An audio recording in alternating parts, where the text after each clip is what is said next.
আজকে আমি একটা পটলের রেসিপি করব, মানে পটলটা ভাজবো।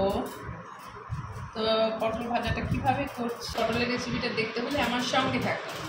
ছুরি দিয়ে আসলে তাড়াতাড়ি হবে।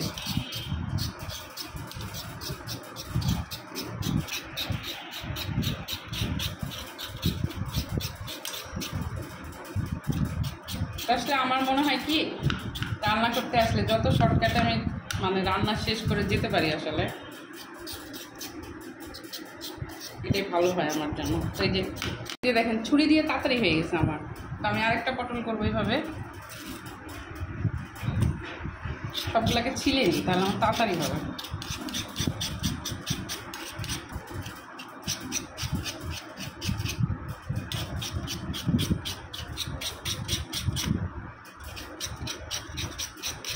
আমার বটিটা অনেক সুন্দর, কাজটা অনেক আরাম। আমি একটা পেস্ট থেকে নিয়েছিলাম বটিটা।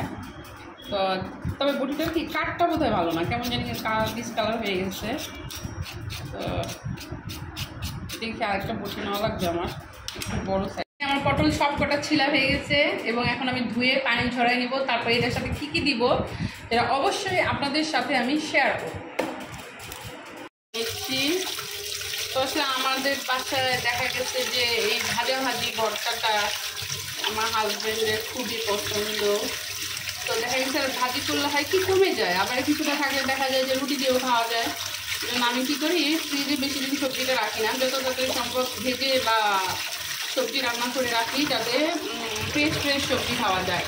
এটা আমার পটলগুলো একটু হালকা হলুদ হলুদ হয়ে গেছে, এখন করার কিছু নাই, যেহেতু ফুটে ফেলছি, এখন ভাজিটা করাই লাগবে। তাই আমার ধোয়া হয়ে গেল। এখন আর একটু পানি করলে এটাতে মশলা মাখাবো, দিয়ে দিচ্ছি সুন্দর করে।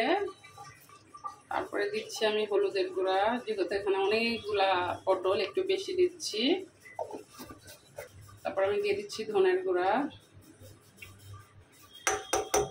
যে জিনিসটা আছে সেটা দিব, আসলে সব ইম্পর্টেন্ট জিনিসটা দেওয়া হয়নি এখনো, ওইটা দিব, যেটা দিয়ে ভাজলে সবচেয়ে মজা হবে। এটা হচ্ছে বেসন।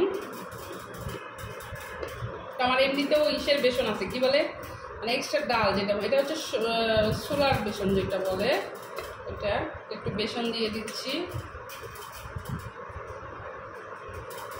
আমি এখানে 3 চামচ দিলাম না, নাকি 4 চামচ, তো এই যে বেসন দিলাম আমি একটু। এখন এটা সুন্দর করে মাখবো।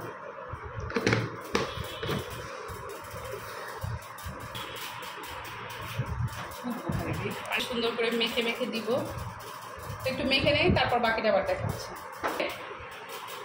সবগুলো বেসন আমি খুব সুন্দর করে মাখায় ফেলছি।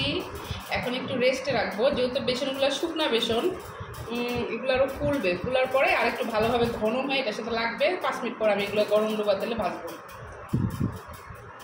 5 মিনিট পটল দিয়ে দিচ্ছি।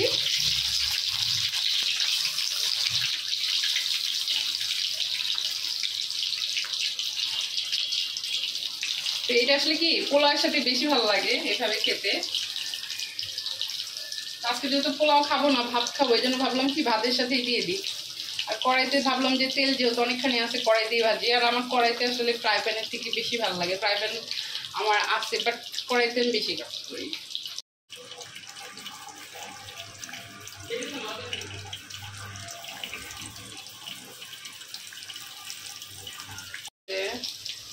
এটা আসলে খুবই মজাদার, আসলে এটা বানিয়ে না খাওয়া পর্যন্ত আসলে এটা স্বাদটা বোঝা যায় না। যখন আমি প্রথম খাইছি তখন বুঝতে পারি নাই যে এটা এত স্বাদ লাগছে। তো সব এইভাবে বানিয়ে খাবেন, খুবই মজাদার রেসিপিটা, বিশেষ করে পোলাওয়ের সাথে বেশি ভালো লাগছে আসলে। এগুলো পরে দেখাবো। এই যে আমাদেরগুলো ভাজি হয়ে গেছে।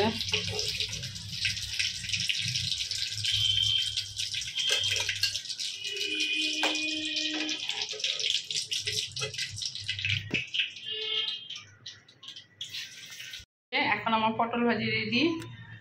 আমার যে ভাত বেড়ে নিছি, এখন এই যে ভাতের সাথে পটল ভাজিটা খাবো।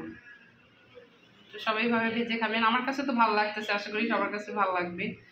ওকে, আল্লাহ হাফিজ। সবাই আমার চ্যানেলটা বেশি করে সাবস্ক্রাইব করবেন, লাইক করবেন, কমেন্ট করবেন, শেয়ার করবেন।